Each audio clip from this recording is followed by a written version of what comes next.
Oof. Inside voice. Yikes. Who's got the pleasure of reading the pre-meeting stuff here? I'll do it. Okay, Joe's up. This is to formally advise that as required by Massachusetts General Laws, Chapters 30A, subsection 18 through 25, and pursuant to Chapter 20 of the Acts of 2021, an act relative to extending certain COVID-19 measures adopted during the state of emergency signed into law June 16, 2021, as extended by Chapter 2 of the Act of 2023. The Yarmouth Community and Economic Development Committee will hold a public meeting on Wednesday, December 13th at 4 p.m. at the Town Hall offices at 1146 Route 28, South Yarmouth. The public is welcome to attend either in person or via the alternative public access provided on the notice of meeting available on the Town of Yarmouth website. Okay, we have a roll call? Yes, sir, thank you. Joseph Bannon, present. Joe Gibbs. Hi, Bob. Peter Slovak. Steve O'Neill, present. Courtney is here as well. Bob, thanks for coming on. Would you mind terribly if we took item number 2 first to talk about our work plan, and then we can get to St. Patrick's Day after that? No problem. Because we wanted to have something available for the Board of Selectmen when they meet next, so we can discuss our work plan. All right, so having said that, at our last meeting, we talked about getting some ideas into Karen on what we thought might be some of our goals and objectives for activities for FY24. That said, Danielle and I worked up a spreadsheet here and put some items on there, as well as we got some information from Peter, some from Courtney, Joe, and Joel, I think. So I think we covered the waterfront here. And so on the left, on other projects, and I'll start off first with the Tourism Revenue Preservation Fund changes. I know we talked about that at our last meeting. And again, I just put these down here as a draft. For some odd reason, you can't put the watermark draft, maybe I don't know how to do it, in the spreadsheets. So Yeah, I don't think you can. And one question, I just want to make sure. This item, you're meaning the special event yes, process? yes, Okay, correct. all right. Correct. So I know we discussed about going out to the public, getting some input from them. So I just put like I said, this is all draft. I just put a 2-month timeline on that. And, as we talked about at the last meeting, we need to come up with a more streamlined time frame, as well as a maximum, minimum awards. So set those guidelines and whatnot. So, Excuse me. yes, sir. So the purpose of this is to decide whether or not this is feasible for us to try to accomplish. We're sort of stipulating the fact that these are the things that we want to accomplish. We're just trying to figure out if yes, we agree that we can go after this Right. in the next fiscal cycle. Right. Okay, good. So that's the first one. Any discussion on that? Nope. All right. So then the second one is the vacant storefront program. This is one of Maria's items that she's been hot on. And basically what that is, Bob, I'm glad you're here, so you'll be involved in some of this. It's basically a program that the state has. It's a way of reducing the tax burden on the tenant and owner of the property. However, it's a tax burden that's mostly for a 12-month business operation. We have mostly shoulder season type of things, or seasonal activities. And so we would need a waiver for the state on that. So that would require a board of selectmen vote to submit an application to get that waiver. So, and that, again, I put that down as a 2 or 3 month timeline. All right? Yep. There's another part to the vacant storefront, but I'll deal about that later. Broadband, Courtney had this up on her list. There's a way to expand broadband in the town, especially for the businesses along the 28 corridor. Courtney, do you want to say anything more than that? No, sounds good to me. All right. So I suggested here, I'm probably going to need some type of consultant services here. So I put an estimate in there, roughly 20, it's probably low ball on it, and a timeline between 12 and 24 months on it. I think it's doable. I think we might be further along than you even realize. Okay, all right. I know enough about this to be dangerous, so I'm kind of leaning on some other folks here, what they want to do with this. Pickleball courts, we talked about this as a potential regional economic development initiative as well as community development initiative in terms of if there's enough courts in the town, we could draw a regional playoff tournament type of thing, which would help the restaurants and the hotels here. The first step would be to determine a location for it. Joe, I know you've talked with some folks here at DPW. Yeah. Yeah, so I think that's there's a master rec plan as part of the comprehensive, I'm glad you said that. right? Yep. Long-term comprehensive plan. So I think that there's some reshuffling in terms of the allocation of what courts go where, but there's already been in total many more courts that we would need. It's just a matter of, instead of separating them all, aggregating them all. Right. And that would be something that Jeff could easily help us accomplish. And again, Bob's, for you're hearing for the rest of the board members too, is we tried to tie these activities back to some type of plan for the town. So as Joe just said, the pickleball courts do tie back into the open space and rec plan. So we're not creating something that the town hasn't already discussed at some point and or voted on. So we see in everything the board of selectmen request, our CEDC annual report. The next one is the wayfinding sign. We talked about this. We funded it. Nothing had been done for a while. Bill Scott indicated that he's working on an RFP, and when that's done, that we'll have a look at that. And this would be wayfinding sign for not only 28, but some of the other areas in the town as well. So there's $55,000 allocated for that funding already. So we're a ways into that project. And again, it ties back into the open space and rec plan. The website, I'll turn this over to Peter. You had some ideas on this? Something that would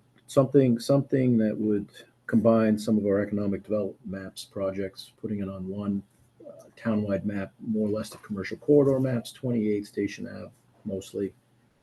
Just identifying where some of these projects are located, whether it's something that's been to planning board and approved, or whether it's at the state level for approval. The laundry reuse project, the 40B there, that's an idea. Maybe somebody can track some of the projects. And then overlay it with the various maps, economic incentive development maps, a diff map, whatever we need to, something like that.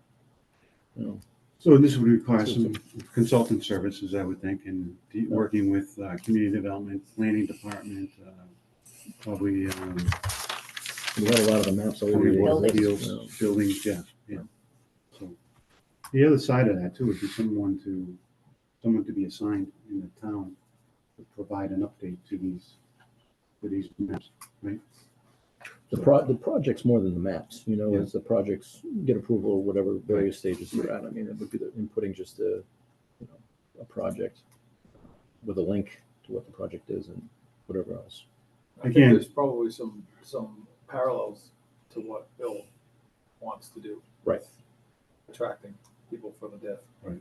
That could easily be combined into a one-stop portal type So place. this obviously is going to involve some consultant work, some consultant activity. I just put a placemaker in there, roughly $20,000, probably lowballed it, but On the time too. and at the time, yeah. Well, initially to get it going, then it's just a matter of once you get it up and running, someone being assigned to update it every so often. I know you sent me some ideas. Was it Mashpee had it. It was Mashpee pretty had old. It one, was but pretty old. That was a very general sort of yeah, idea. and no one's been updating it, so it's only as good as the Right. live information that's on it.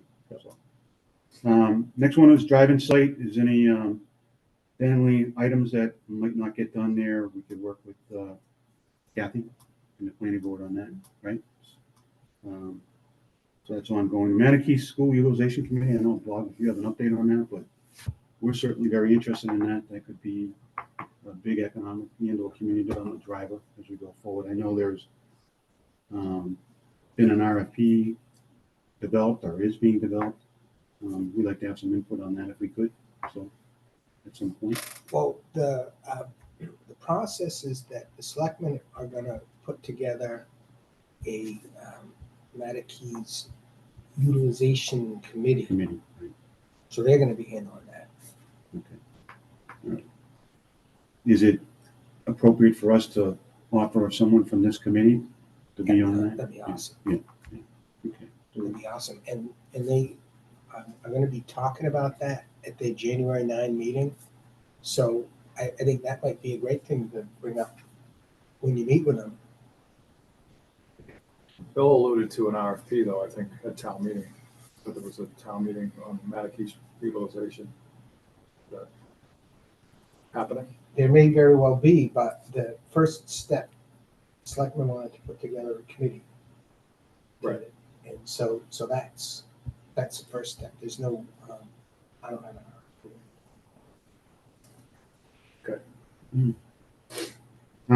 Parks and library, bike internet, Joe, this is something that you were big on last year. We tried to get some epic going on this kind of late in the ballgame, and we were kind of stopped in our tracks on it. But the idea would be to make the parks, some of the parks, especially those adjacent to the bike path, are more in sync with what services the town offers, by establishing some internet service and connections, so that people might be able to go down and work there if they wanted to, get more information on, you're at this point in the bike path, these are the services that are available, or the restaurants are available, or ice cream spots are available, those type of things. The same with the library. So, Yeah, so the one-stop expressions of interest are due. I don't think they're open just yet, but they're opening in December.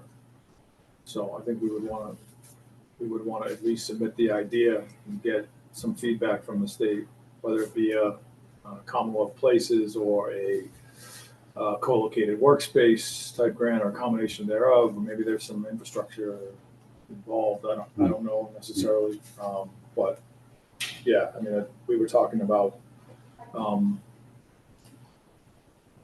there being some logical, plausible opportunities along the rail trail, and also in the library system for that type of work. So that's 12 to 24 months is a little more, I think, feasible. okay. The other one is, next one, I'm sorry, is planning board initiatives, something that we can support. On occasion, we get these requests that come in for support for a grant application that they might have to go through, the developer might have to go through the planning board. We had 2 or 3 of those this year, supporting some of the zoning changes that they're talking about, especially for economic development.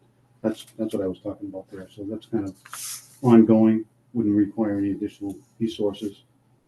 And then the facade improvement program, this is something that kind of piggybacks off of the vacant storefront program. It's an initiative that Hyannis Barnstable is using through their bid, but it offers financial resources to improve a facade in a zone. To encourage some type of, yeah. So it's something that we're looking at. Again, it's just a placeholder, 15,000. We need to set some guidelines on that if that's something that we want to do, and that's probably going to be a 12 to 24 month type of activity. This is the program that Maria already identified some zones, Yes, right? she's identified Talk to the state about them. Isn't that the Same. vacant storefront? No, I think there's 2 different ones, vacant storefront and And the the facade. facade, not exactly the same. No, I understand that, but I thought the zones Maria put together with Were for Mary vacant? were for vacant. yes, of the vacant, yes. Okay, so I'm wrong. So vacant is for those zones that she Yeah, identified. but then they weren't very kind of big. Right. They were very They were small. targeted. Right, once again, Yeah. we run into that problem where we don't have a main street, so Right. we can't just lay a zone over an entire stretch. We have to sort of, and the state said that they would do that. So this is different. Facade is what? It's more of a Paying financial type stuff, resource like- to the owner of the property to encourage and We have to incentivize. match it 1-to-1? Yes, we Okay, would, so that's yes. what we're trying to figure out, Yeah. is the administrative side of it, how to Right. allow for it to be applied for and then match it. You know, I think the paradigm is already there, the one that Barnstable has, and we can use some of that, and then it's a matter of us coming up with the resources for it. Selecting the area and coming up with the resources. So, you know, these are quite a few activities here. I think my suggestion would be for us, a couple of us to come maybe as a subcommittee and go through these things, each one of these activities, and come up with something that we can work together on for the next fiscal year. We're gonna present this on the 9th? Or somewhere in January think- that we told them we'd be in front of them? Yeah, I think that next week, next week's the 19th, right? Tuesday. Right. Yeah, I think that's just the special event recommendations. And I don't know that we have a date yet for January. I think the last time the committee was in, they talked about meeting more frequently with the Board of Selectmen.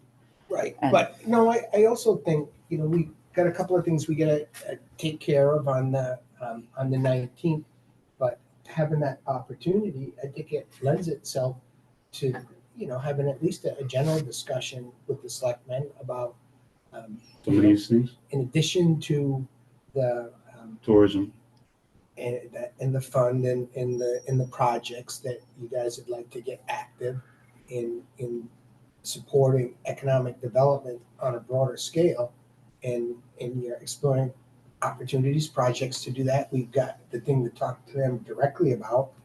We've got the Mattakey's thing front and center, and I think having a role of you guys participating in that process sounds very natural, and it's a great opportunity to talk to the selectmen about that. And you know, the fact that you have other initiatives that you're working on, I think it's important. And you know, we also want to be able to involve you folks as stakeholders. I mean, there's a whole broader planning just environment that is growing in Yarmouth from the comprehensive planning standpoint. We've made that, and the Board of Selectmen has made that one of their number one priority in the town to finish that. Mhm. That includes economic development visioning. We're going to be, you know, we have funds already appropriated to support that planning process, and we're going to be looking to pull together drafts of an economic development plan. One of the things that we want to develop and see is a coherent strategy for economic development moving forward, not just like a scattershot. And I think one of the key issues is really addressing how to further stimulate private investment along the Route 28 corridor. What does that look like? What, you know, type of economic sectors we're working with? And it's going to be, you know, something that the planning department is really, you know, spearheading, hopefully with Bill's economic development experience. You know, we're going to really be putting him to work on that. And, you know, we're also getting ready. We're finalizing our review with the personnel board for upgrading the job description for our economic development coordinator. And that's going to be critical staff person to help bring all the stakeholders to the table and articulate that vision. So I think that there's a lot of room to get some synergy and have you folks as key stakeholders kind of sit right at the table and develop our strategies. I think, you know, I'm certainly supportive of some of the more limited projects, but you know, I think the key thing is to get the town together on one coherent vision and begin presenting that. You know, when we talk about the website, I really think that we've got a much bigger job to do than coming up with a map of our accomplishments. I don't think we've made very many accomplishments. I don't know what you'd want to show on that map, but I certainly wouldn't want to put the defunct cleaner with the trim that's rotting out there, you know, as one of our victories or something that we've done. But I certainly would like to get some planning data and maps and information about that. I think, you know, to engage this community in that discussion is really a critical piece. Mhm. So, I mean, I really support your work plan. I think a lot of these projects we can begin to make some headway and move along. But I think that, you know, we should approach the whole thing within that context of trying to wrestle down for this town. We've never really had an economic development vision. What activities are we all coordinating to help stimulate that private investment? We haven't had a ton of private investment in the corridor. Most of the investment I've seen is, you know, public investment still. Yeah. So I think that there's a lot of room, and we need kind of all the help we can get with it. So Why don't we add that? Yeah. Why don't we add stimulating private investment as one of our work plan items? Let's just figure it out. yeah, and Because I think that if we stop to wait for an economic development plan Yeah. or a vision, just be part of the process. As Exactly. we begin to, I mean, it's, I know they're working on elements of the comprehensive plan now. One of the key elements is going to be the economic development piece. So you guys would be, I think, a critical sounding board for all of that. What I envisioned with the website wasn't necessarily accomplishment, but to your point, there's so many, it's sort of there's some different angles as far as economic development being worked. You know, the diff, if you read what is included in the diff, those projects are unfamiliar to a lot of people. You know, what's proposed at Skull Island, you know, versus the 40B down the street. There's so much proposed that or coming down the pike, trying to put it in one place so everybody can see it. Because it's going to happen, right? It's coming. You know, all these changes are coming with the sewer. Yeah, and I mean, I don't. There hasn't been a lot of projects that have come forward now, but I know from talking with the bill, he's working with the chamber, and there's a lot of people talking about what they'd like to do, but there's nothing on paper that is actually approved. So, but I think as we move forward, it'll be critical. I understand exactly what you're saying, to put up somewhere to Right. be the guide to show, we need that. And it's all part of big picture. well, there's a finite amount of things that any developer is going to be looking for when they're considering coming into a town. I think that's part of what Pete's talking about, is we can project that in a way that's going to help drive interest and funnel towards what Bill's trying to do, which is to get people to put their money where their mouth is and actually start some redevelopment in the diff. Because I mean, that's critical to the success of financing package, is that we start to get some redevelopment inside that zone. Otherwise, we're going to be going back on what we've already told them that we're going to do. So I think that's more what you're talking about. It's basically a subset of the site that says, we're open for business and this is what we can do for you. Yeah. Right? Am I misstating? No, I'm listening. Yeah. And yeah, where do you put we're open for business? I guess this group here, my feeling, Bob, is that there's some good expertise around the table. And we don't want to compete with what Bill's doing. Bill's got his plate full, and this new person that will be coming on board will be working hand in hand together to drive the economic development on 28.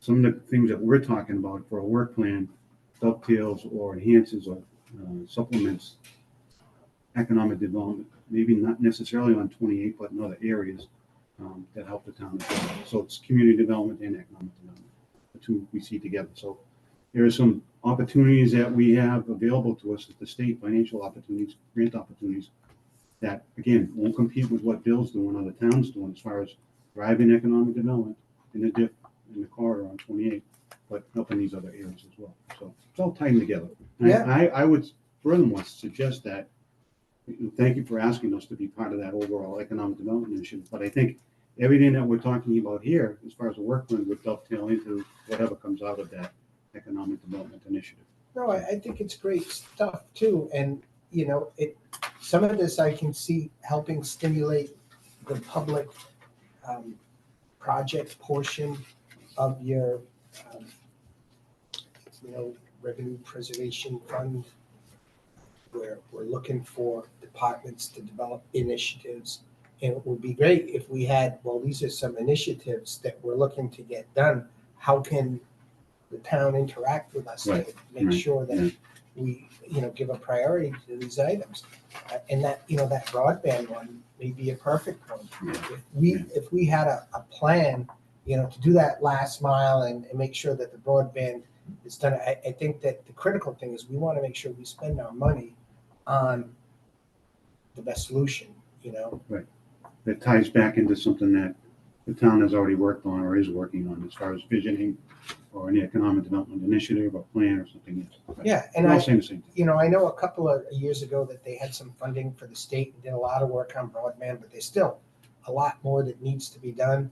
And, there's another piece of the broadband too is, we're looking to enhance the fiber optics that are in place now that link all the town facilities. Right, And can link them in with some private facilities as well. Right. So we do have, there's an iNet, and, it's aging. The current status is Comcast is responsible for maintaining it, but only to the extent that, it has its useful life. And like, to give you an example, there's sections of it that there's 2 pairs of fiber, right? That one of the pairs has, just become, broken due to age, and that what they've done is they moved to the second pair now, and, Comcast is supposed to get in there and repair the first pair, but, that puts the fiber optic links that we have around town Right. kind of at risk. right, right. And, Right. and so, working with the IT guys and figuring out that, what's going on with Open Cape and the broadband, Right. and the other piece is that, we've supported both Verizon and Comcast for applications to the state that had some broadband funds to serve areas that are underserved, areas that are economic justice, like some of our downtown area.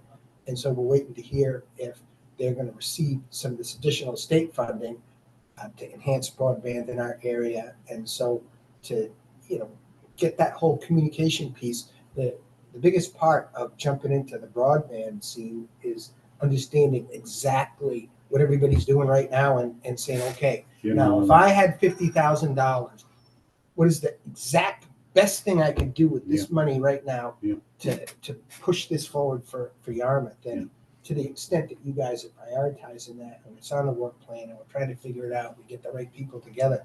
That's awesome stuff. Right. Did you give Comcast a letter of support for their MBI grant?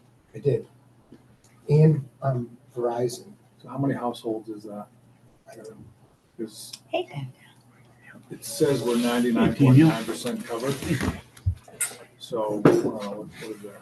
17,000 households. So they're proposing we've only got 0.1% that's underserved or unserved that they'd be applying for. Do you know the amount that they applied for? No. And that's sometimes where the problem is that last mile doesn't necessarily apply, because we all have service, right? So the challenge is how do we find another vehicle that's going to bring in the diversity, the redundancy, and the higher speeds that are going to support lifting all concern. We were talking about, a pilot program with Jay when he first started. Jay. Jay? Who's Jay? Sorry, Paul. Paul. I'm thinking of Jay Patigas. It was Paul.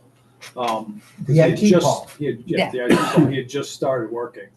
We were talking about considering a pilot program that would, in this area, that would encompass Swan Pond as well as part of the 28 corridor and then everything in between, to sort of give that balanced demographic that they're looking for in terms of testing out how either a town Swan broadband solution, which I don't think has been proven to be awesome, but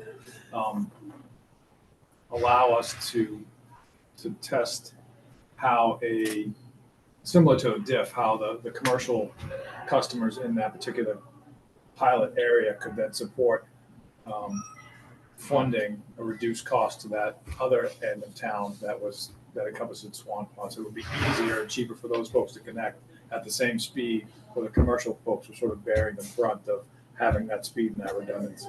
So that was kind of the problem, the pilot that we talked about, I don't know, a couple of years ago, but it's always hard to find the money because Comcast tells everyone that we're served, and that's who the FCC listens to, so. It'll be difficult to figure out. Yeah, it's gonna be a heavy push, and like you said, Bob, it's gonna be a lot of people getting behind the rock or under the rock to push it up the hill, working in the same direction here, so, yeah, not gonna be something that will be done overnight, but, Do you know if they apply, or did you just give them a? No, they, my understanding is that their applications went in last week or something. They apply for you? So anytime if they're applying to expand the broadband down here and get extra funds to do over and above what they already have, we'll support those efforts. I mean, it, in the long run, helps the more infrastructure that we can get down here. Yeah, it's a strange situation because they tell the FCC that everyone's served, and this particular program, this GAP program, is for last mile, which is underserved. And in order to satisfy that, they have to build on top of what they already have built, which is overbuild, which is what the NBI does not like. They don't like to build on top of what's already built. So it's a strange program. It's really, I find it very confusing to sort of navigate who can benefit and glean the benefit from that program. But we'll see. Hopefully they do.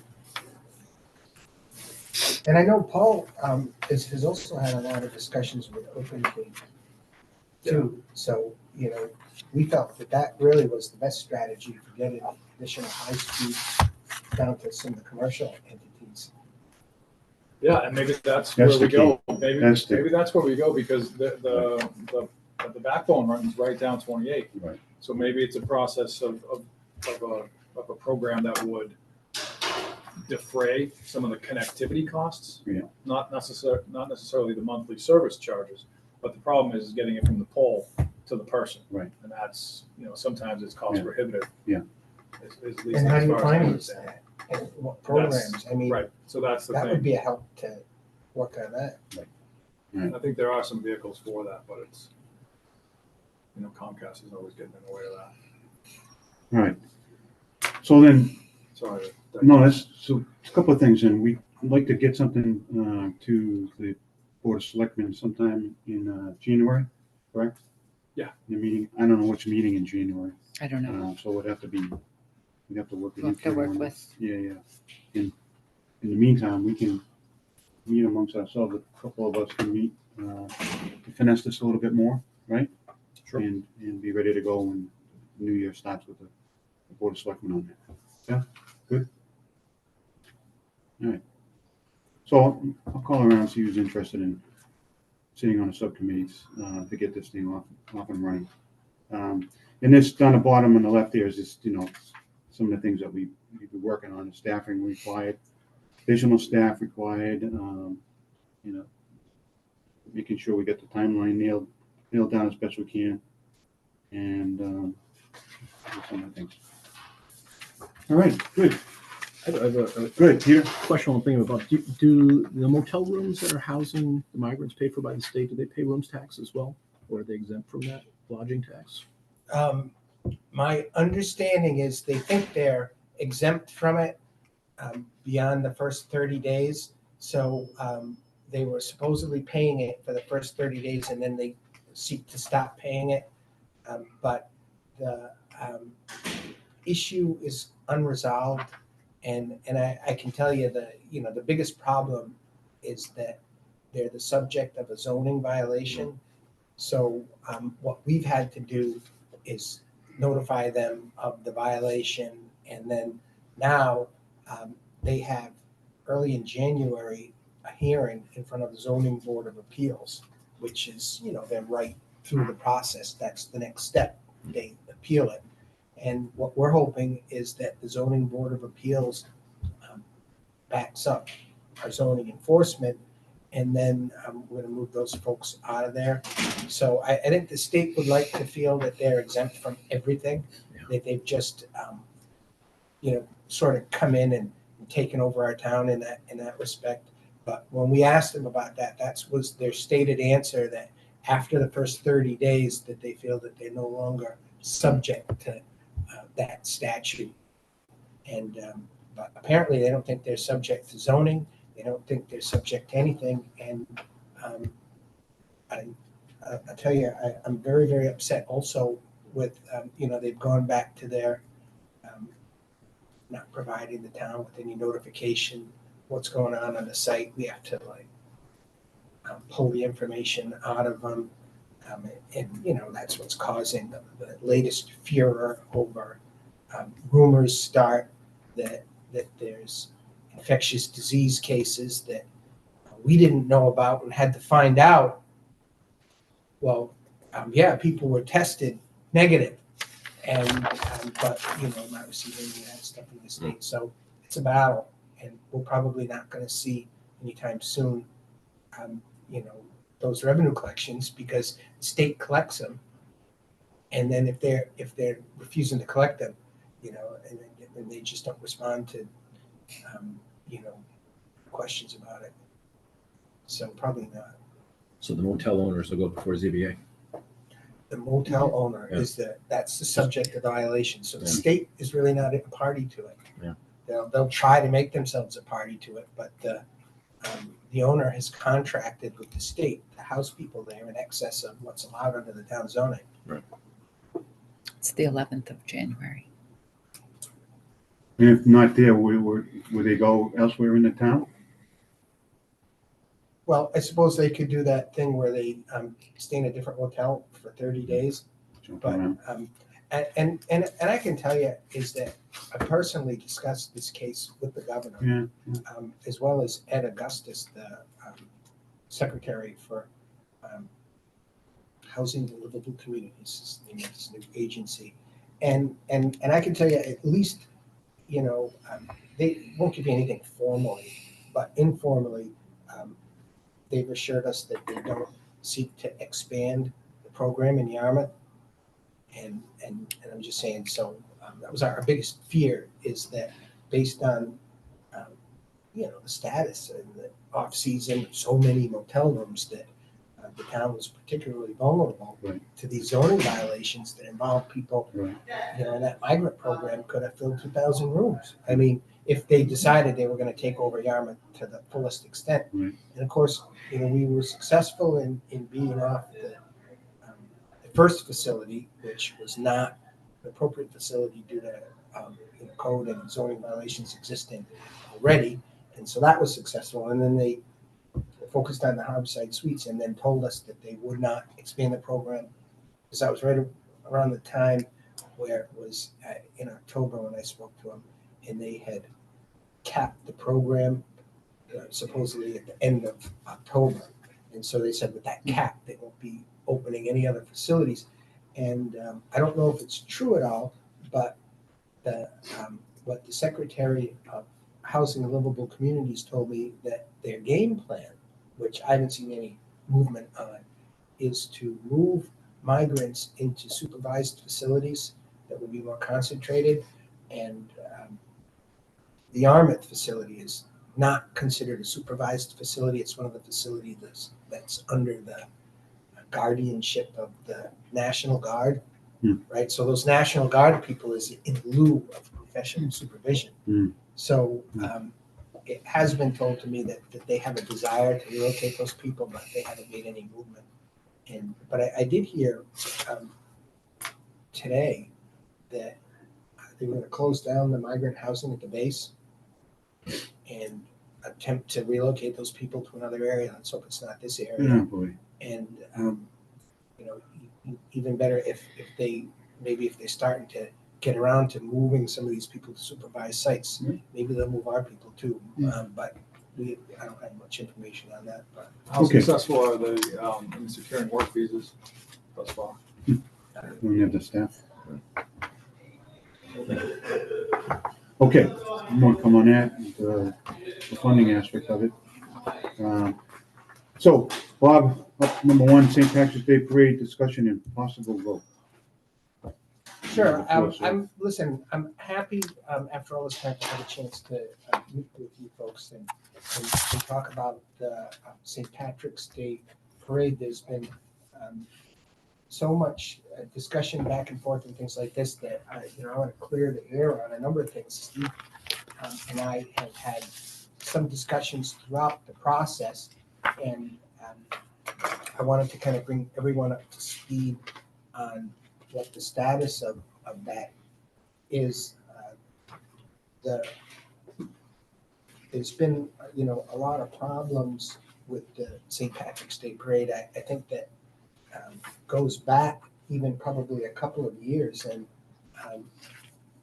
and near as I can tell, the organizers of the parade at some point determined that it may be, in their own personal best interest to move that parade from Yarmouth to a neighboring community, and I think that really has been the source of where a lot of the issues associated with the parade have come in. I became involved at first a little bit last year when that there was a lot of trepidation among the parade organizers. Can we do this? Should we do this? And obviously, let's just really be clear, is that I think that the whole nature of the problem was that behind the scenes, while we were having the parade in Yarmouth, that there were questions: can we move it? Can we do this? And so some of the people that thought it might be a good idea to move it, were trying to come up with reasons, and among those are that the CEDC is not supportive enough of this, and they don't like us, and they're not doing this, and they're not doing that. And quite frankly, I didn't really see any of that.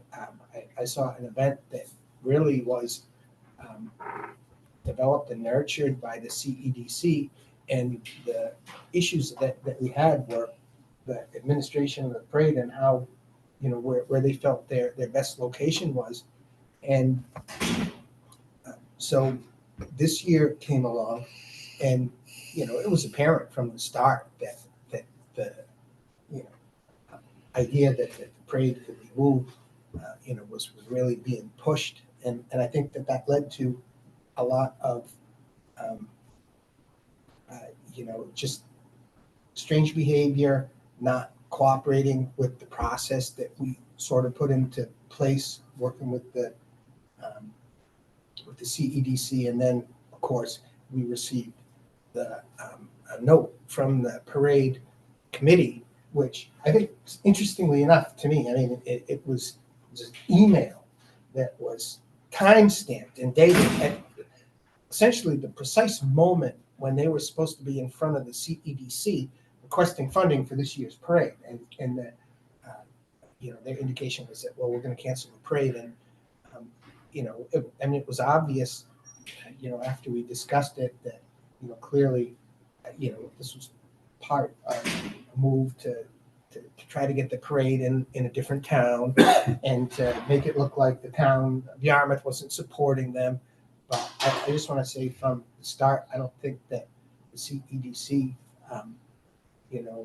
did anything to not be supportive of the parade. I think over the years, it was this agency that nurtured that parade, and that kind of led to my involvement when it was clear that they were trying to move the parade, that it was going to be not held.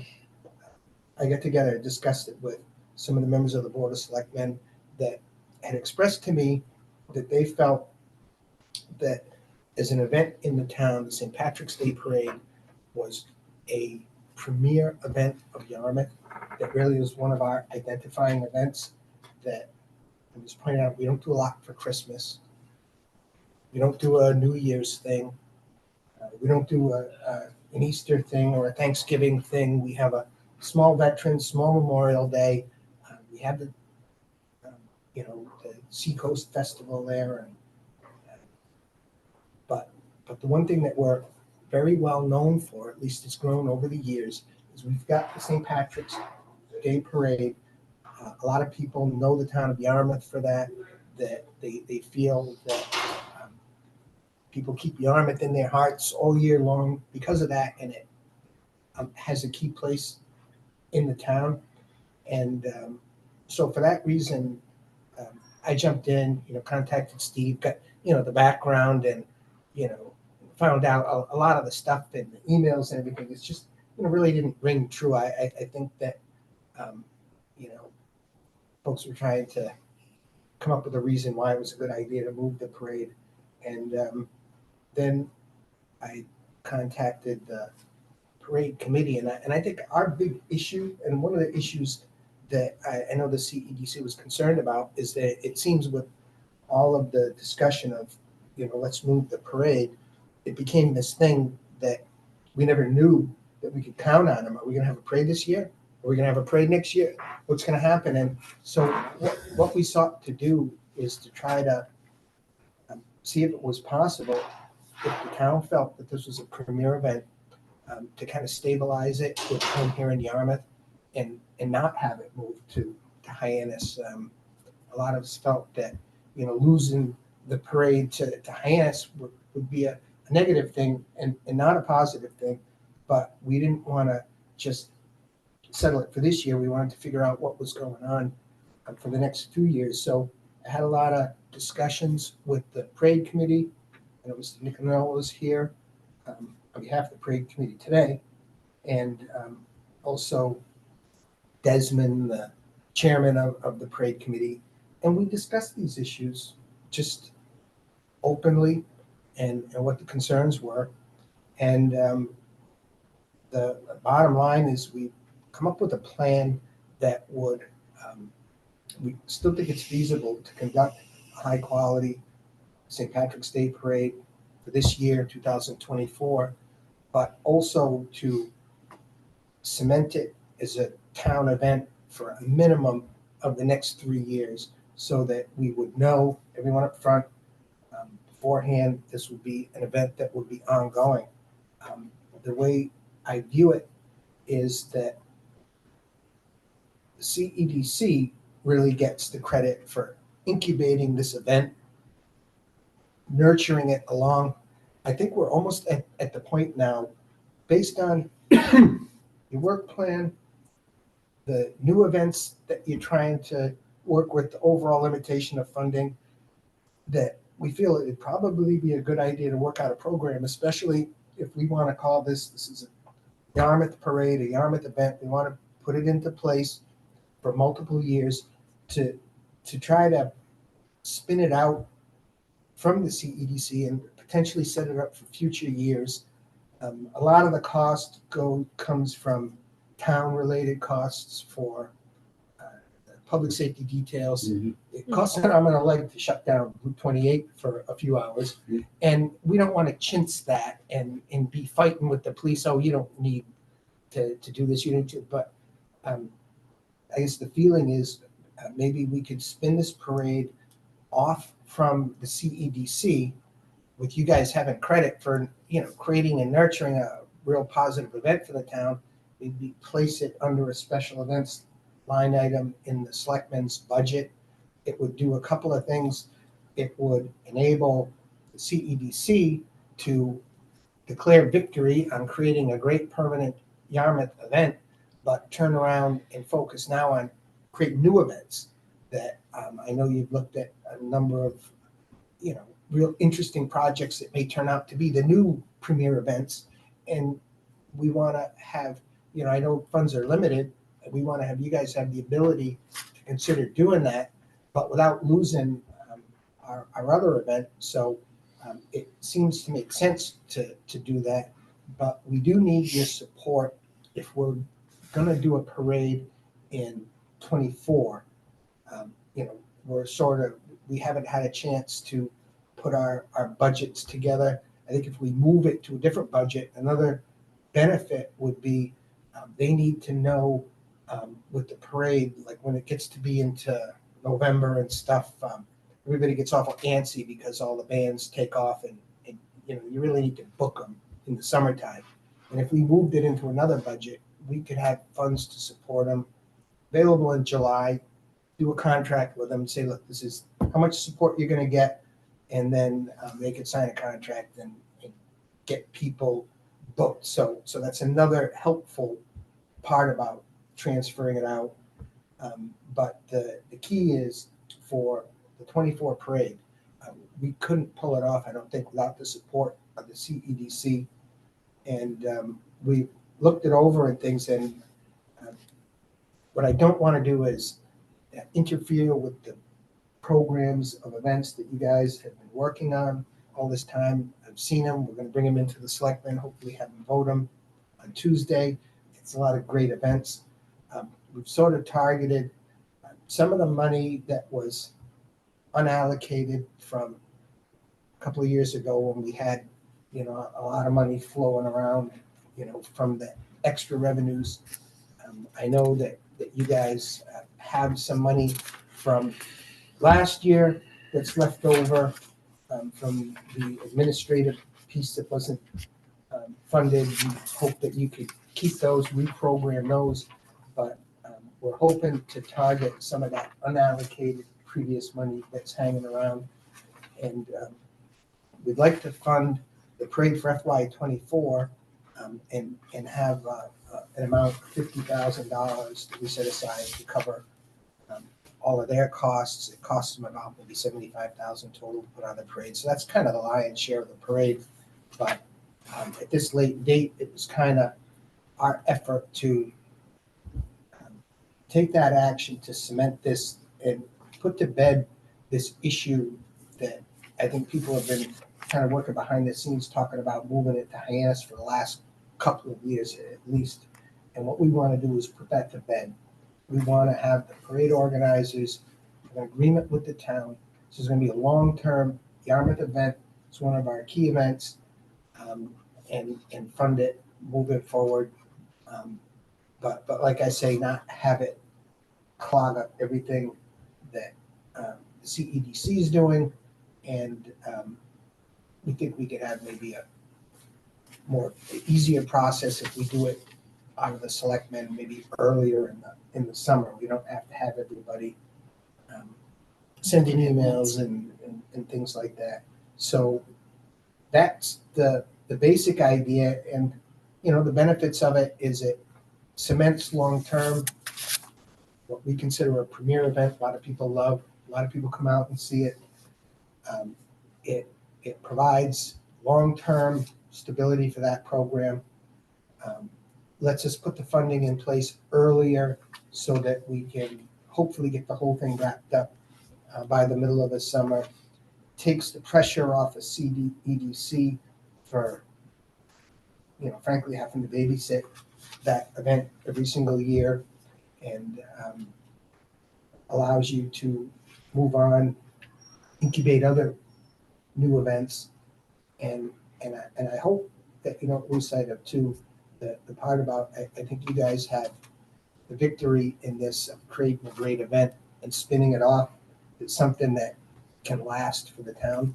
So if we can put that together, I think selectmen would be, real happy in terms of keeping the event, and I think the town gets a gain because I don't think any of us thought or felt good about this situation of moving it to Hyannis, and I'm just happy to shine a spotlight on it.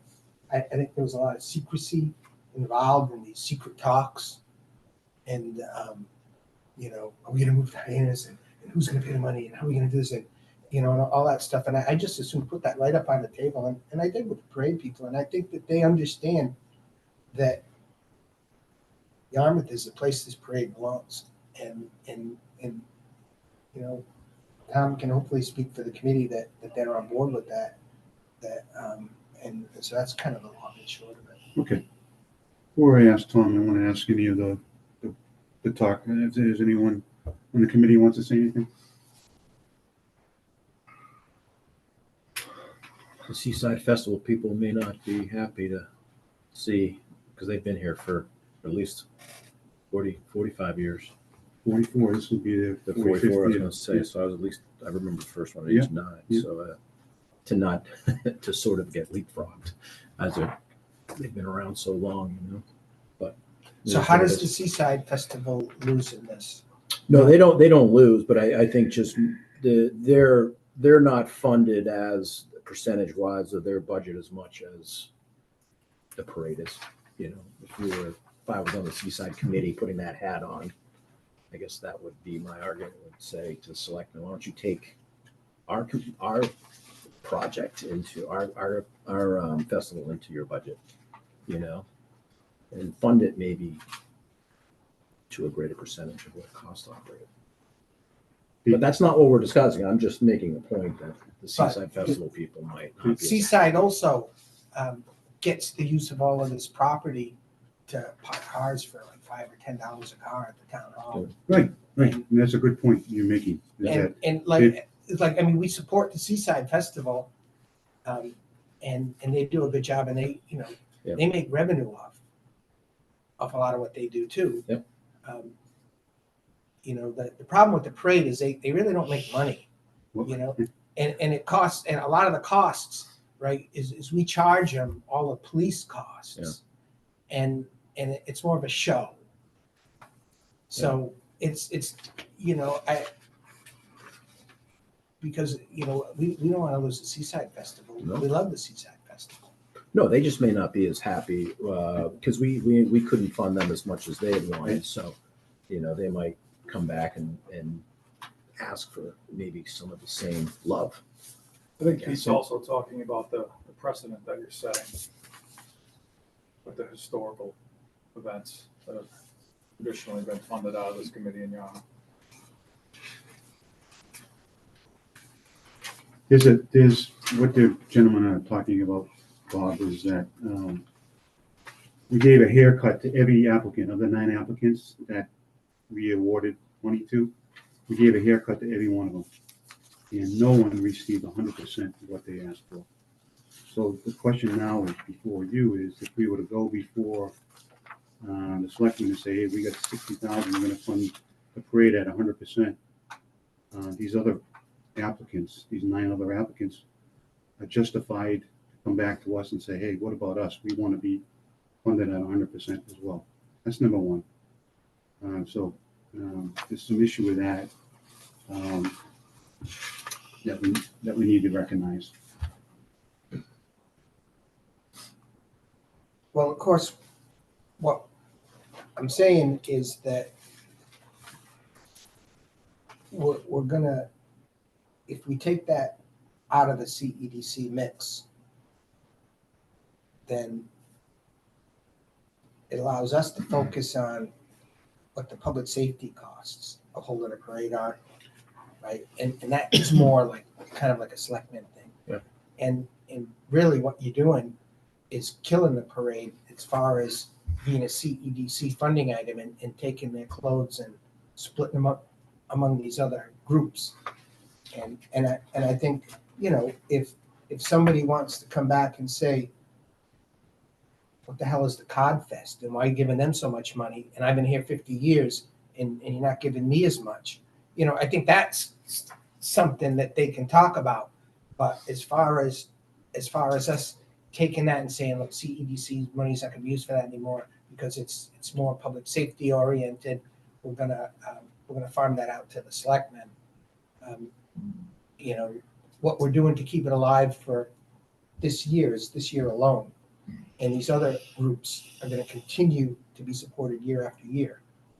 And Are you suggesting that you're going to put a line item in the budget that's going to pay for all of these applicants? absolutely not. No. I'm not wait, suggesting that. all of their applicants fire all of their details. Yeah, no.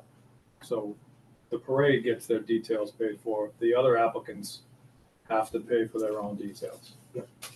How is that equitable? For most of them, that was their number one thing that they were asking for help with. Seaside Festival used to have a parade. for years, right? So, and then they got rid of it because of the cost of Right. the cost to operate the parade.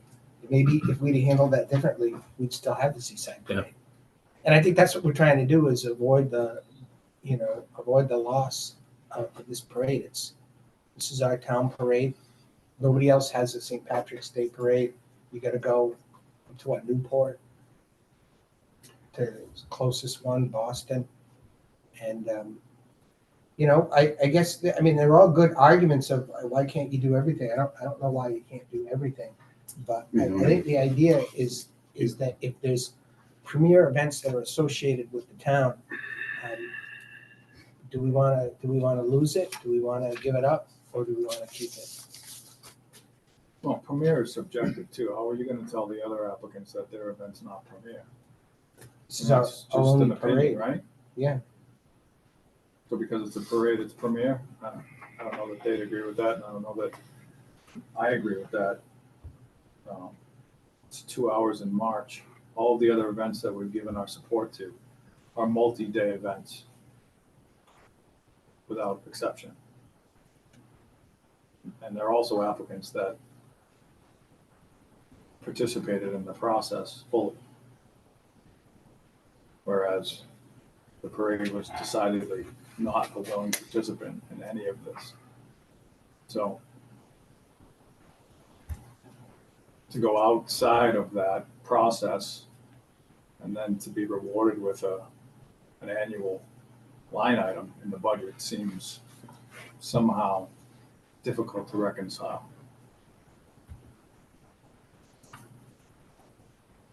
And sets the precedent that I was describing. The other elephant in the room here is the parade committee withdrew its application or didn't follow through with this application like the other applicants. I know the applicants did. And therefore, technically, we don't have anything before us. So to piggyback on what Joe is saying, we're almost rewarding someone for not going through the process at the expense of the other 9 that did go through the process. Well, So- they did. They had their application. They didn't show up. They had the opportunity on, that's right, I stand corrected. They submitted an application. And then they They sent didn't us a show. nasty letter. Yeah. They did that too. They withdrew. All the while that efforts were underway with negotiations in another community. So, as far as dealing with good faith, we're throwing everything on the table, so let's throw it all on the table. absolutely. And it's not against you as much as it's, a feeling of the committee here that, we're whipsawed around and here we are at the 11th hour. We don't do something that they're going to pack their bags and leave. Well, we're saying, recognize what the committee has done. The committees and the staff of the committee has spent an awful lot of time, probably 2-3 meetings worth of time, 2 or 3 hours at a time to go, not even to do that, but to go over the applications as well. And here we are, we don't even have an application before us anymore. We haven't heard from them except through you. And they're asking for 100% of what their request was. And we haven't given that to anyone. So I've said all that. Let me see if I can throw something out to my fellow members here on the committee. Would the administration and the town be amenable to not funding the parade committee at 100% of what they're requesting, 60,000, but to split the cost, whatever the cost is for public safety, to operate the parade safely for that one day, for 3 hours of that, 2 hours of that one day? Would the town be willing to pick up that cost and we pick up the balance, the difference? Throwing that out to the committee. Well, our only problem is we don't have any funds budgeted for that. And I know they were looking for 60. I was thinking 50. We might get away with 40, but that'd probably be the lowest we could go. When we put out our RFP, RFR, whatever we put out for this original grant, we put up to 140,000 in funding. Do we have, can we just add So we have the unallocated, which what we have like 60-something thousand, I think, without looking at that in my sheet. Can we just do that? Can we just add to it? Like, is that a legit thing to do? Because we put out the RFR with a number up, it says up to, this is however, no commitment to disperse this full amount. What's in the past, we've always used that number and then kind of Karen, carved everybody up down underneath it. But What are you looking for? So if you flip your page over, Steve, flip your packet. no, I'm asking, I think the question is really Oh, for you I- to answer, and that is, you well, know, it's a procurement we're question. So going can over we, 100. it's a procurement That's a question. good point, yeah. So, um, Yeah, we checked with town council, and they said we could spend the unallocated. And, you know, it's not a ODB procurement. right. It's a request for applications for grants. So, yeah, you need the approval of the Board of Selectmen to enter into a contract with anything. But, I think we try to mirror the process as closely as we can to like a 40B with the RFP. But what Bob is saying is the funds are kind of different for the special events, not if we're buying something. Yeah. If we're Well, buying can you a, describe the quid pro good. quo that you've negotiated with them? Let's say, for the sake of argument, we agreed to the 50. What do we get? Well, he said 40 on the table, so What, just, Yeah. it doesn't matter what the Yeah. number is. I just want to know. is that we get that we hold the event this year and for the next 3 years, it's a Yarmouth, Through 2028. yeah, it's a Yarmouth event. And then hopefully beyond that, we're trying to cement this and make it a premier event. If it's not now, we want it to be one of our premier annual events. It's our only active parade Yeah, now. yeah. We don't want to start, you know, Yeah. everyone tells me, oh, well, why don't you put on a veterans parade? And that's what we'll do is we'll assign you, you can put on organize a veterans parade. I mean, it's hard. This parade has I got understand. all of the existing contracts with the bands. People come here year after year. I'm not sure when it exactly started, but it's not a new event. 17 years ago. Yeah, and I'll tell you, I'm not making any excuses. I was very upset when You were, I found out that they were, you know, behind our back negotiating to move it. But, you know, by the same token, you have to understand that, you know, people act with personal self-interest. And if they were self-interested to, you know, move the parade for economic or whatever other reasons, I think it's up to us to step forward and say, if we want this parade, we need to make it in the interest of these people to conduct it in our community in long term. So that's what the idea is we have the commitment long term for Yarmouth, so that we're not sitting here competing with Hyannis every year. They're going to move there, then they're not going to move it there. So we enter into an agreement with them so that we at least get it for 3 years and keep it So going. 24 stipulated to, 25, 26, 27. Right. Is that right? 3 years after this year?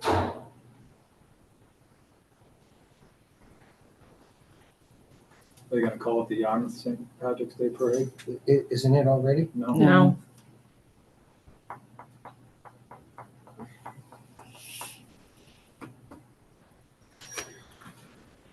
Or we haven't talked about that. yeah. Well, Right, Mr. You wanna say Chairman? anything? Yes, thank you.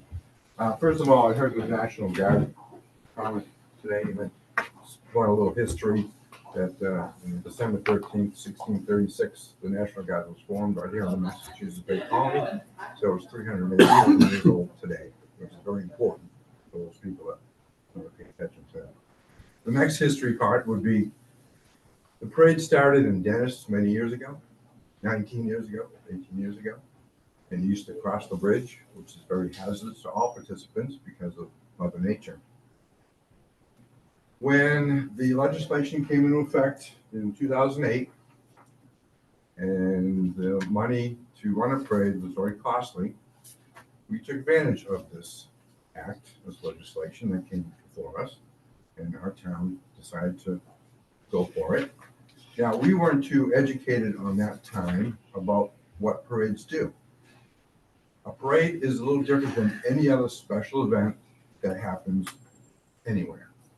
A parade is a non-money-making event that costs a lot of money to make sure the mass gatherings are safe. Right? So our other special projects are always important to us for economic drivers. They don't require the mass gathering that is required to protect 60,000 people on its parade route. Now, whether it happens on one day or not, it fills up our community with people that come from many miles all over the place, as the Seaside Festival Parade. The Seaside Festival Parade is a wonderful event, and it needs to come back. But what we did is we instituted this policy that came through legislation with 4 buckets. And we forgot the 5th bucket. And now we realize we need a 5th bucket. We just don't need beautification, public improvements, recreational services, and special events. We need the one that says services, right? We get $500,000 annually through this fund in 4 buckets. If we had a 5th bucket for services, that would allow the Board of Selectmen, this is their policy, this is their money, they spend it, they allow you folks to do all the big work, and you present it to them and they say yes. If there was a bucket that says services, that bucket would be for mass gathering protection of the community. And any parade that come before you would be allowed to withdrawn from that bucket through the Board of Selectmen, because that would be their money to spend.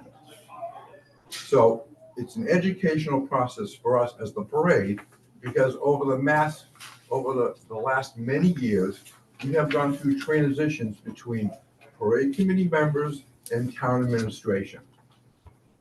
Our previous chairman here on this committee was very frustrated that the administration wouldn't step up and have a conversation about how do we fund these special projects that cause mass gatherings, right? We have other special projects, they have 1 or 2 details, right? They're off in the woods or doing something. A parade can't be considered in that same category, right? So if this committee would like to challenge and modify and educate, then I would probably suggest maybe another 5th bucket, so we can bring back all those wonderful events that causes mass gathering.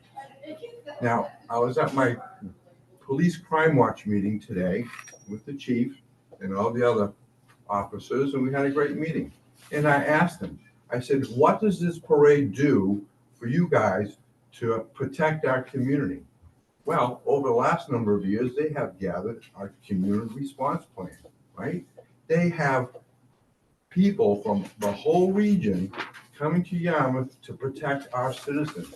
That's extra training that they get on our special event or parades, right? Because we pay for that training. Otherwise, they wouldn't have it. Chief Lennon told me today that he got another call from a community that had migrant protesters and they didn't know how to handle it. They used the parade structure that we done through Seaside and the St. Patrick's Day parade, and they modified that routine so they can protect those citizens where they were having a big protest. So to me, this legislation is missing 1 bucket. If we can somehow work that back in, bring it to town meeting, and I'm sure it will be a fly because everybody will understand, right, that you have $500,000 annually. You bring that in, 10% of that money or whatever you people decide goes in that 1 bucket. And that 1 bucket of services covers mass gathering collections of a special event. Now, we love having a parade in Yarmouth. It is 1.5 miles of beautiful stretch road on 28.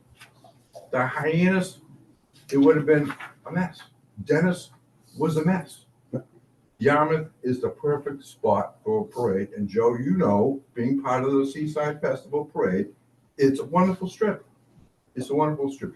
but the structure that was created many years ago didn't have the experience as it does now.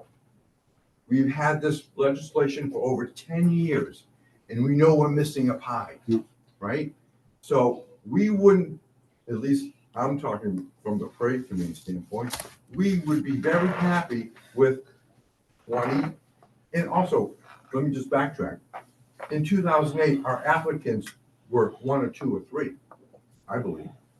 Here we are now, we solicit, we advertise, we have all these, now we have 10, 12 applicants.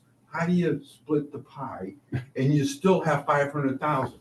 If our community had a commercial tax rate of $15,000, you'd have $2 million in that account. But we have 4% commercial tax rate, and it's suffering for everybody. Our residents have to pay more taxes. Our businesses are not enough to give them tax relief. I'm a business owner and I'm a resident owner, and I'd rather pay more in my business taxes than my personal taxes.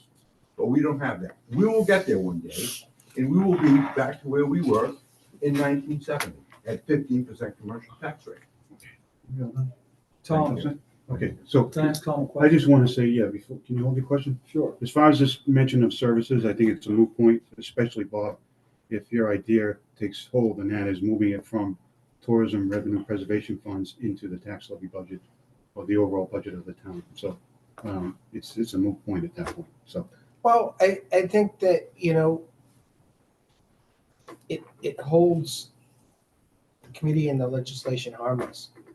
It allows us to try to keep this event. It's obviously, I know it's not a priority of the committee, but it's a priority, I think, of the selectmen. I'm trying to keep it alive. We don't need to make any of there's great history and stuff like that, but I'm not suggesting making any changes to what you're doing, and and that's what trying I'm to saying. to support the direction you guys want to go in, but we're trying to do it and keep this parade too. And I think it's a matter of community pride. And Understood. Sure. Bob, there was an article recently that deferred some of the rooms tax money that was previously allocated to funding the CEDC's budget for wastewater. for a short period of time. Right. Yes. So that that was an article that was brought before town meeting. Is it possible that another article will appear in the future diverting more money out of the CED's budget to pay for this line item that you're proposing? No, I think what I'm saying is I don't have any intention of doing that. No, I'm not looking to do that. Okay, because it could easily manifest that way. Yeah, but I don't think so. And I think we really should have an honest characterization of what happened with the legislation. Is that what we tried to do is preserve the intention of the legislation, which was created in 2006 to take a portion of the revenue from hotels and put it into the fund that would be spent for the public things. And then when the short-term rentals came in, look, this town we needed these sewers 10, 12 years ago when we went to try to get them out of the property taxes, and people said no. And as a result, we sat here and squandered probably $100 million in simple cost escalation alone, and our environmental problems got worse. And so when the initial short-term rental tax came into place, immediately those funds were targeted to help pay for the infrastructure. Nobody knew at that time, and I think everybody was surprised, including the committee, that the short-term rental money went into the same boat because it fell under the same statute. It got folded into that statute, and that made a tremendous windfall for the committee, which we made sure the committee got for I think a couple of years there. But when we got around to making structural, right, the acts that we needed to provide that funding for wastewater, we needed to take the short-term rental income and separate it out from the hotel income, and then take that money and put it into wastewater. otherwise we wouldn't have been able to do the project. So and the reason I kind of say that is that the farthest thing from anyone's mind was to limit the legislation, the thrust of the committee, the funds. We wanted to preserve it like it was originally instituted and then move forward with the wastewater as well. So how that relates to something like the parade, I'm not looking to do anything. I'm looking to declare more of a victory for the committee that, Understood. you know, you nurtured this event, but you can no longer keep doing it and the other things that you want to do. But For sure. but we don't want to lose it. The carve out So- for wastewater was absolutely something that the entire committee supported at the time and probably still does to this day. What I'm saying is if there's a future carve out that's going to go to perpetually fund the parade, I would have a problem with that. You're telling me that you're going to be finding the money elsewhere, not look back at the CEDC. Yeah, I'd have a problem with that too. Absolutely, absolutely. If that's the intent of what tonight's about, to vote money for the parade committee with the idea that in subsequent years, 25 beyond for 3 years, the money's coming from, I'm allocation of this? asking for 24. no, but I know, but we're trying to get the answer for 25 and beyond. Yeah, Where are I'm the not- resources coming for that? Well, we're gonna Because have there's to a try lot and of stuff figure on it this out. work plan Well- that is going to suffer if that's the case. Because a lot of the stuff requires match. And that's what we would like to do and like to propose to the select board to allow us to do with this money. Not carve out for historical events, for All right. however special they are. Yeah, no, I'm not talking about future years. I'm talking Yeah, about this yeah. year. Question, when's the latest you need a vote by the committee here? I, Can you wait till next year, I early don't, next year? I don't have an answer to that, Steve. We were trying to Okay. get this wrapped up for Right. Tuesday night. Well, Mr.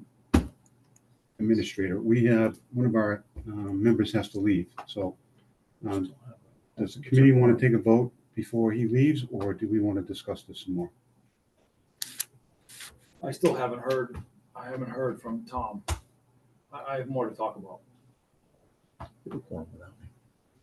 Okay, That's fine. yeah, Good. all right, thank you. Thank you. Thank you. Joe, what else do you need to hear from Tom? Tom, can you explain to me why the parade was unwilling to participate in the process? I believe, Joe, the parade participated in the process, and then somehow word got to the parade chairman that the money that the select board was going to allocate was not the case. And I think that kind of set the tone for, it was a negative, and, you know, I don't know why somebody spoke out of turn, but that was what probably started it. What are you talking about when you say the select board allocated? Well, no, the select board in our meeting, which you probably all watched, were very positive on the timing and the amount that we were asking on that date in, I think, May, when we were here, and they were asking us what we need, Joe. So we were telling them what we need, and they agreed to it. They agreed to talk about it. They didn't take any action, right? I left the meeting with the understanding that they were going to proceed. And then we never got a call, the parade committee chairman never got a call by September 1st.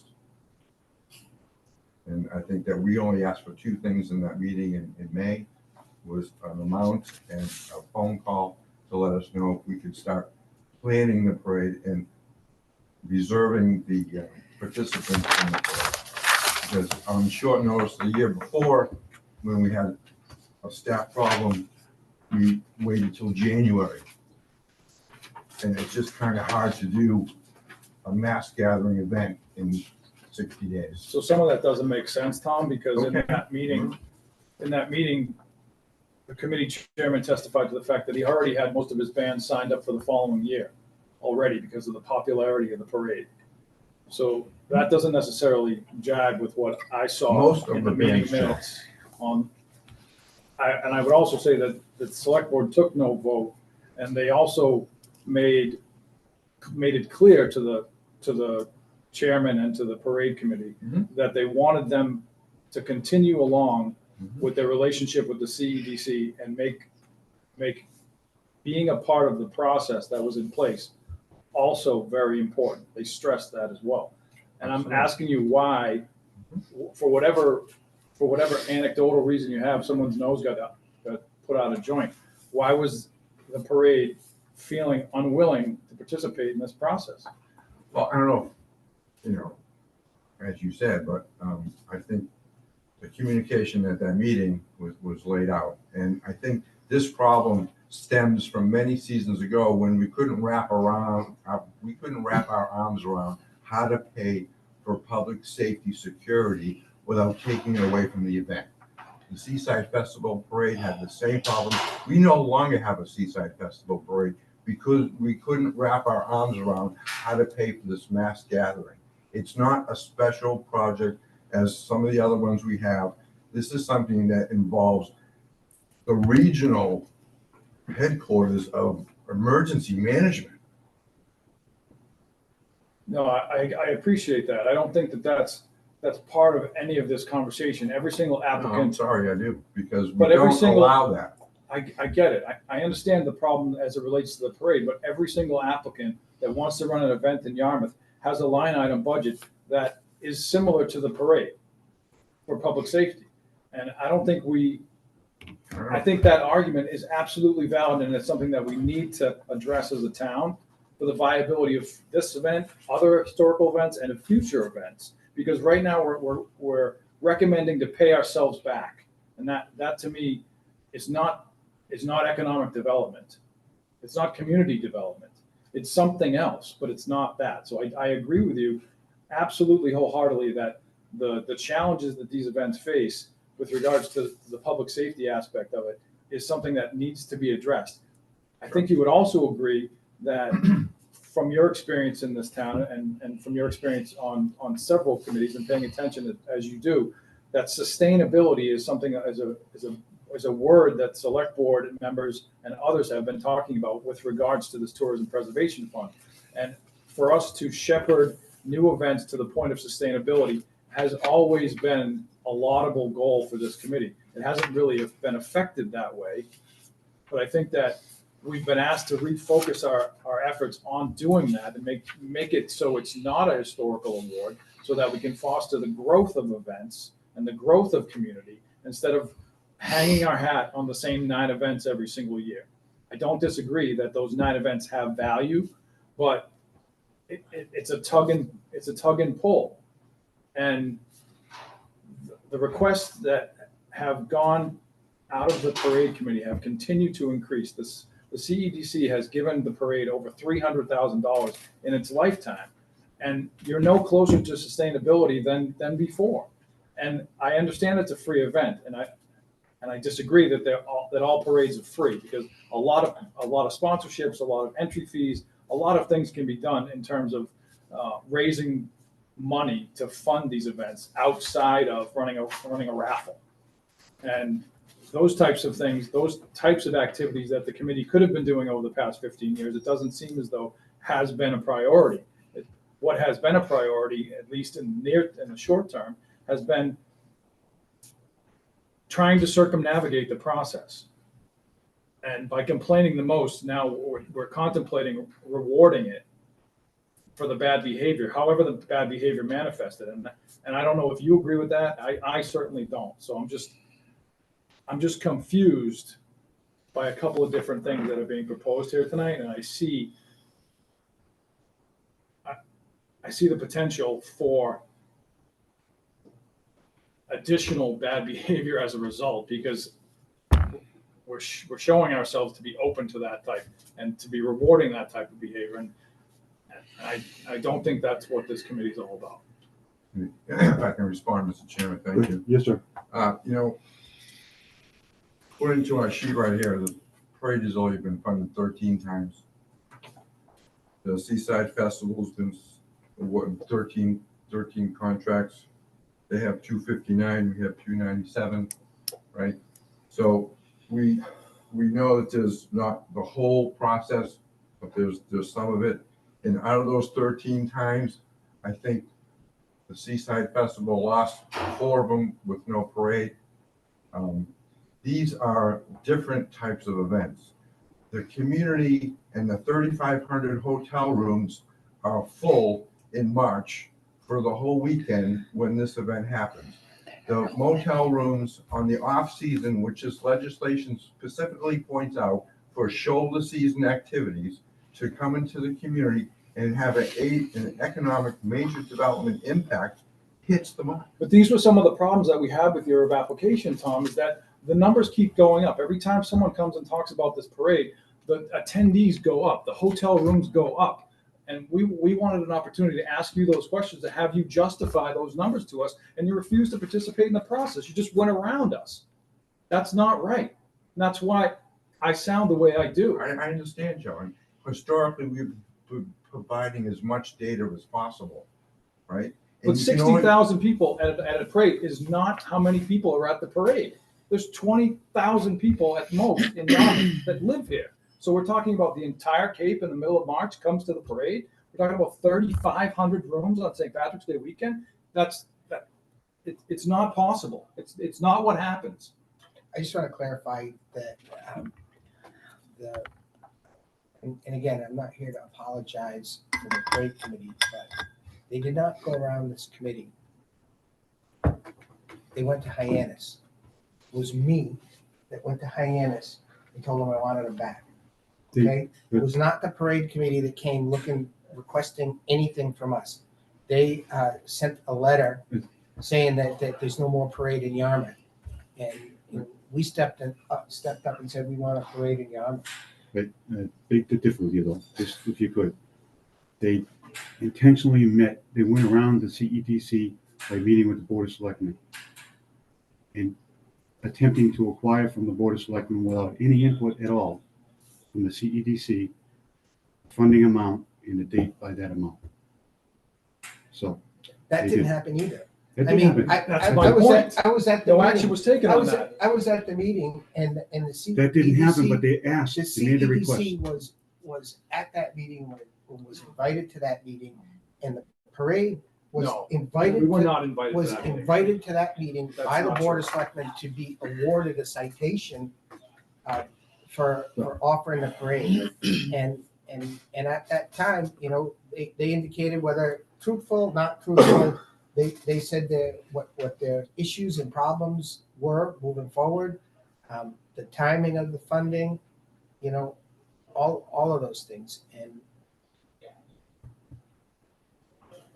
From the parade committee, we're very appreciative of everyone's work here. I believe that the evolution of the program has changed the dynamics. We have more applicants than ever before. We want to please everybody. I totally get that. I do too. But out of the $20,000 the parade got for the 2023 parade, $15,000 went to protect the community. And we just can't do a parade on the balance, Joe. I don't disagree. None of these events are going to be able to conduct themselves if these costs continue to go up and up and up, and we're paying ourselves back. I'm not disagreeing with that point at all, Tom. I know, I just wanted to make it clear from my standpoint. Okay, we totally appreciate everything everyone does here.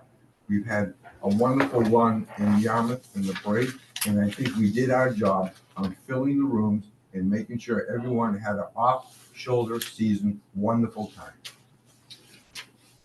Okay. Thank you, Tom. Thank you, Mr. Chairman. What's the pleasure Thanks, of Thank you, Joe. the group? Tom Nicanello indicated he doesn't know if he needs an answer by tonight. So, Well, it's less than 3 months away. Yeah. And if we don't fund this in some way, is the parade going to happen anywhere? Is that a fair question to ask? Tom? I believe there will be a parade on Cape Cod. All right. I'm sorry, there has to be a parade on Cape Cod. Right. We want it here There's in your town. answer. We want it here in town. A complete lack of faith. It's Lack of not, good faith. Joe. It is. It's not. We want it here, but we can't do it on $10,000. What's the bottom line you can do it on? I think we already put a request out there, so.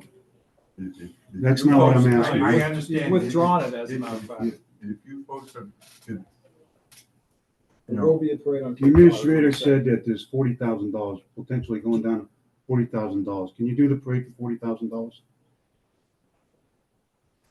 I would have to go to the chairman. I can't speak for him. I would say favorably, yes, Steve. I really would. You know, even if, Joe, if I can just say that one comment, even if there was a parade, it wouldn't be the size of this one we had in our community. It would be less. It would be half the size, and we don't want that. We want to be number one in New England, in the town of Yarmouth, for the next number of years through New England. Right now, we're number 3. We broke our back for the last 10 years to always increase and make the parade something special, and now we're number 3. We And you don't want to go down. I don't want to, I'm not gonna. So, I'm sorry. just if I could, Tom, you're here tonight supposedly representing the committee. It would stand to reason to me, in the committee here, Yeah. that you would have answers for us tonight, but you can't give us an answer I on whether or can't not give you you can't an do answer. $40,000? I would say personally myself, yes, Steve, but I would have to check with the chair. So All right, so- personally, I would say yes. Let me tell you this, Okay. I'd be very happy with anything than over $5,000 if the details could somehow be taken care of, and that seems to be the mass gathering price tag. Can I make a motion, and I'm open to modifying this, but make a motion to transfer, and I'm open to change this, we'll say $30,000 from an unallocated line item into the special events fund to fund that towards the St. Patrick's Day Parade, specifically dedicated, that it'll cover the police details, which is about 15,000, half of that. Okay, so there's a motion on the floor right now for $30,000 to be transferred from unallocated tourism revenue preservation funds, specifically for funding the parade, for paying for the police detail, and And the balance going for or other whatever, expenses for the parade. Yes? correct. Okay. So, we have any discussion on that item? I think you need Well, you need 40 a, s- for us to get a contract with these guys to stay for just, and not 30. And they can do it for 40. And I don't understand why you're being so argumentative. Like you're acting like you're upset, like somebody's taking something away from you. You know, frankly, it's appalling to see us, trying to get rid of this event. And I understand if you don't support it. That is absolutely not what I'm trying to do. What I would say is Well, there was a lot of other events that were equally upset and equally frustrated during this process because of how much money they were spending on police and how hard it was for them to be able to continue having events. And I think having seen so many of these people that have had events over and over again that are just getting hammered by these same costs that we're now talking about here, I think it's hard to it's hard to make this one exception, having seen how much everyone was frustrated by it. And just with this is, I know this process has not gone any way to what, but no, I feel that we have two true community events in Yarmouth. One is the St. Patrick's Day Parade in the spring, and we have the Seaside Festival in the fall. Those two events are very heavy on the public safety side of things. I would love to see incorporated within the police and fire budgets or a special selectmen's line item. I know Barnstable has, the town manager has a special events account that they cover those type of things with. I'd love to see that because the one thing on the public safety is it's always a moving target. Something could happen in the world today that could affect how much public safety, that there may need to be an increase in public safety tomorrow because something crazy happens. And unfortunately, that's in the world that we're in right now. And it's hard to second guess the public safety stuff. And when this legislation was started, there wasn't even a fraction. Police and fire details weren't really, it wasn't even really a blip on the radar because the world, it's not, it's almost 2024 and things are crazy out there. So I do believe that we need to figure out the town, not necessarily this committee, the town needs to figure out a better way for these big community events. And, we're community and economic development. We bring in some of these new events, that's economic development. But I think like the St. Patrick's Day Parade and the Seaside Festival, community is 51% of that. Is there an economic part of that? Yes. But I think the community part of it is 51% of that in my mind. And I think that I'd like to see more. When I was a kid, we used to have 4th of July fireworks at Seagull Beach. We did all kinds of stuff in town. We had different parades for different events. We did all kinds of stuff. We really don't do that now. And, I know things have changed and a lot of this tightened down, 20 years ago when budgets got tight because I believe, police and fire covered a lot of that stuff. I remember like Seaside Festival back when I was a little kid, every town department had a booth over there. You could go and talk to your water department guy, the highway department. You had community events and everybody was out there. I think we need more of those. Now, I definitely don't like the way that this has all gone down. But I don't want to see the event lost. And if the administrator has worked this out, I'd modify my motion to be $40,000.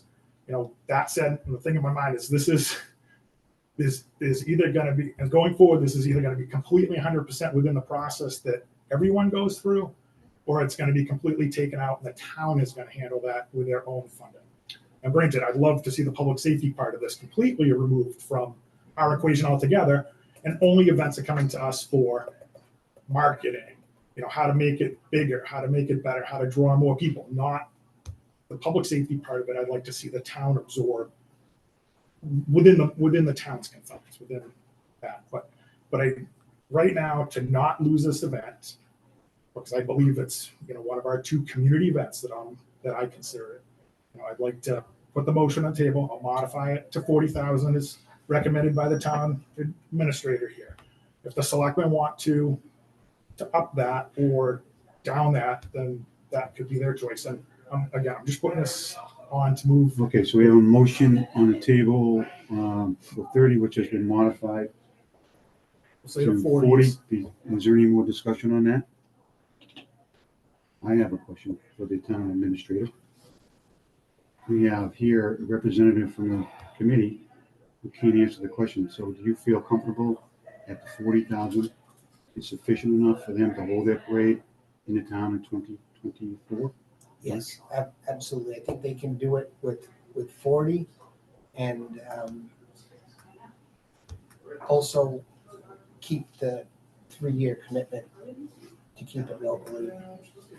And, also, I just want to say too, it may very well be that if we could set aside funds, I'm not precluding, having other groups. I'm not going to set up a line item for the St. Patrick's Day Parade, but we need some type of fund that helps the CBDC be able to spin off these events and handle public safety The public costs. safety.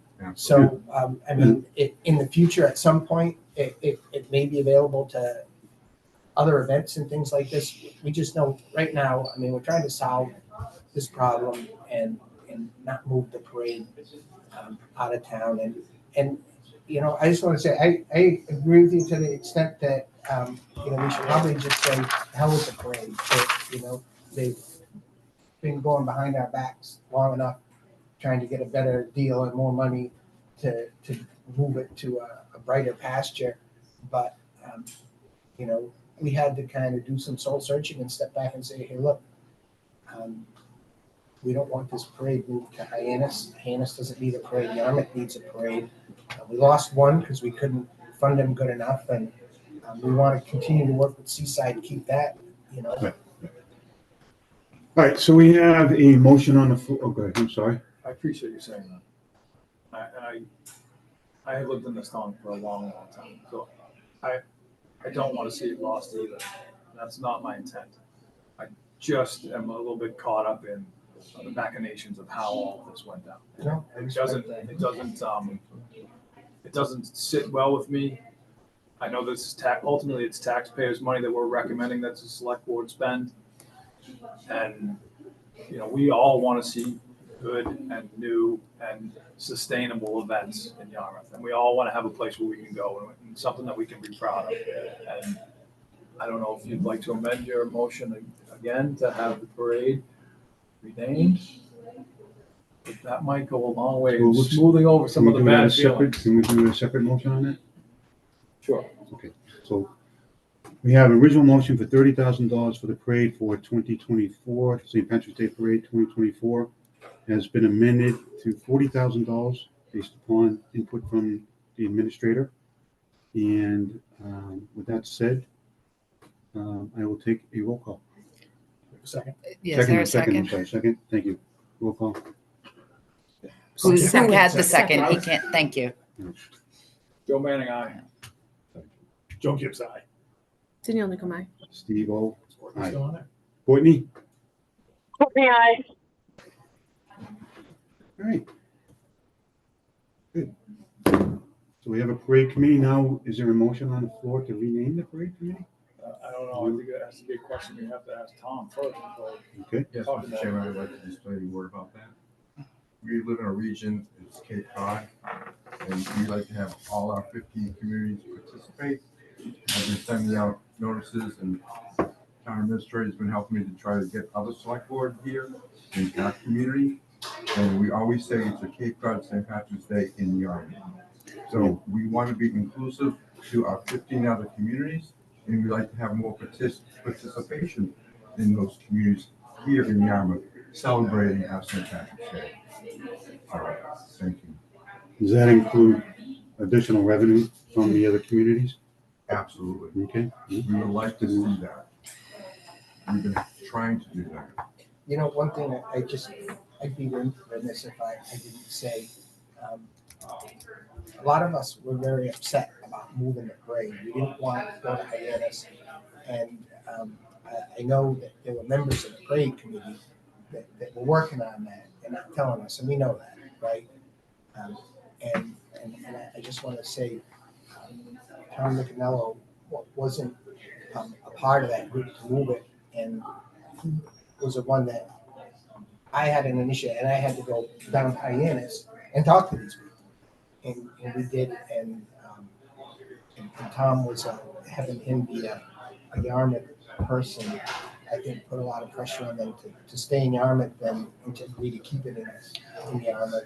And so, I mean, I share your frustration with all of us too. But like I say, it's not going to be the Hyannis parade. Okay, we're done. Mr. Chairman, can I ask Yes, you sir. a question of the administrators? I think at some point I'd like to make a motion to request this, our committee requests of the selectmen, maybe to set aside funds within, whether it's within the police and fire budget or not. I know you must be starting your budget process. If we wanted to send some sort of letter, would we need to do that at this meeting?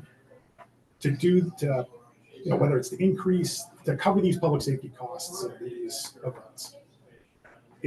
Do we have a little bit of time to put together something to maybe request of the selectmen for them to look in the budgeting process to cover public safety costs of,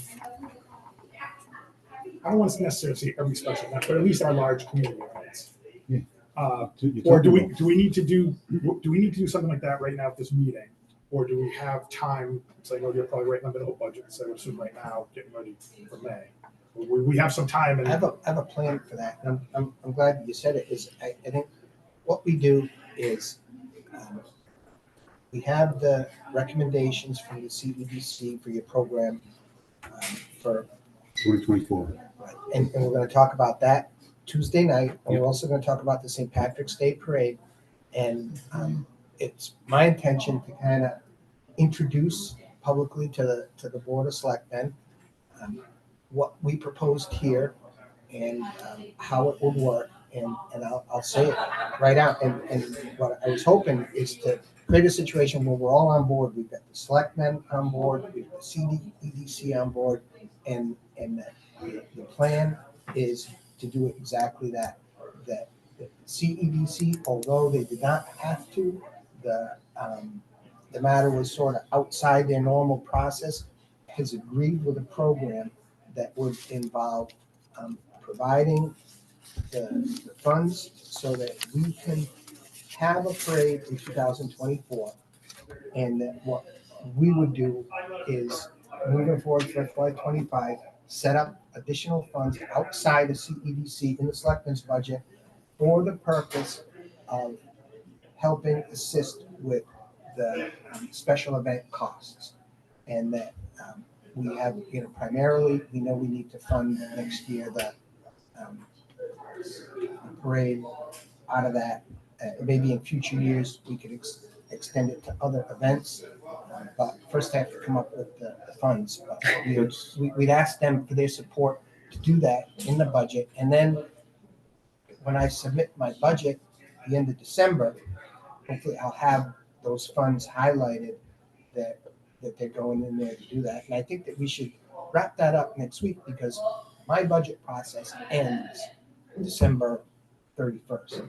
So we don't have the luxury of talking to the selectmen about asking the town administrator to do that in January because it'll be in front of them. What we'll ask them to do is approve it. But I think that we talk about this Tuesday night and we make sure that we're all sort of on board with it. And I think part and parcel of approving this money now, it's not in isolation. It's sort of with the idea that that's what we're going to do. We're not going to see this in front of the CBDC next year. We're going to shift it into the selectmen's budget.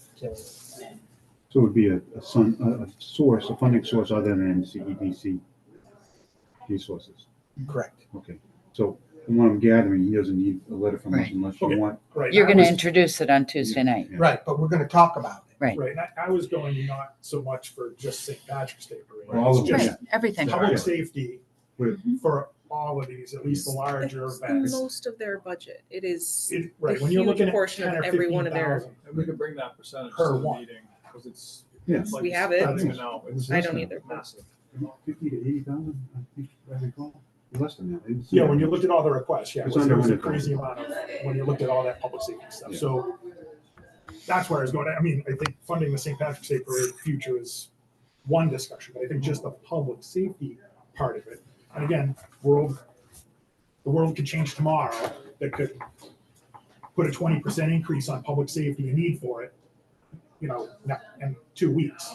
We've seen that in the past. Unfortunately, something happens and The only thing- they need to up things just to keep us safe. And I'm not arguing with the safety part of it. I just think that it's very dynamic as far as there could be something that just happens that all of a sudden there's a big increase. And if that's something that's. Steve, there's however also that's another handled, meeting in the here budget right now master at 6. is, Well, the only thing Right. that I suggest, because I I got to run, Okay. want to make it so that because we set up a fund I'd that can be suggest applied to that every everybody's going to as we go to the move meeting forward, on Tuesday. But I That's don't what I would have guess. $80,000 um, to seed that. Why don't you So we're gonna schedule a have meeting? to start the for like fund 5 and then hopefully o'clock increase it and on and maybe Tuesday. in future years. That way you'll we be can here, also, we can if finish the it's budget, under the finish everything selectmen's else, Oh, okay. and then go Another into the position. meeting. to bring in Okay. the police department and be very, critical in terms of the deployment of security personnel and just know exactly where things are going, how they're gonna be spent. And I see this impacting a lot of the major events. I'll be perfectly honest with you, I'm not signing into big money for the Pirate Festival and all this stuff right now. In fact, we've been letting those guys skate free at the, using that park and charging people a lot of money to get in, to try to create a nice event for the town. But that's not something that I'm gonna be using taxpayers' money, right, to do. The parade may be a little different. It's a major draw for the town. Maybe we'll get to the point where people like the Pirate Festival or other things, get some, but The you're Recreation selling Commission. alcohol, you're doing all of that stuff, you're using the town property for free, charging people a lot of money to get in, and then now, we're gonna give you all the police details too. Some events have the ability to charge people to get in, and they make a lot of money. And those are the changes we're gonna make. Right, And those are it's- the profit, yeah. the profit of the program. We're gonna make sure that funding source tapers quickly. Can I We gotta interrupt? go. We have a 6 o'clock Yeah, we meeting in gotta- here, the we gotta- Recreation Commission. Mr. Administrator, thank you All right, very I'm much for sorry. coming. But Mr. thank you guys Nicola, very thank you all, much. thank you very much for Thank you coming. all And- very much. Um, Merry Christmas to you all. We, You too. can I just, Karen's got us focused a little bit. Thank you very much. We, I'm not gonna finish up the agenda tonight, so Karen suggested that we meet next Friday, and next Tuesday, because most of us will probably be at the Board of Selectmen meeting. And we meet at 5 o'clock, and we can at least tackle the budget, for 5. Is that okay with everyone? So next Tuesday is the I'll send out 19th, a reminder the email. 19th, Yeah, I might not be able to do it till Friday. I'm out tomorrow, so, going to Amherst. is that okay? Next Friday at 5. No, No, No. no. So the suggestion, the selectmen are meeting next Tuesday, December 19th at 6 o'clock. you'll So send out a- CEDC will meet at 5. I'll find a room. I'll remind you by email, probably Friday. And then items will be the FY 25 budget and take the minutes. Yeah. As well, Minutes are easy. at 5 o'clock. You'll get us the room and whatnot. Yep. Hey, I need a motion to adjourn. Motion to adjourn. And a second. Second. Bye, guys. Thanks, Courtney. All in favor? Aye. Aye. Thanks. Good job, guys, gals. Oh, Mr. Kowski, right? Yeah, that's.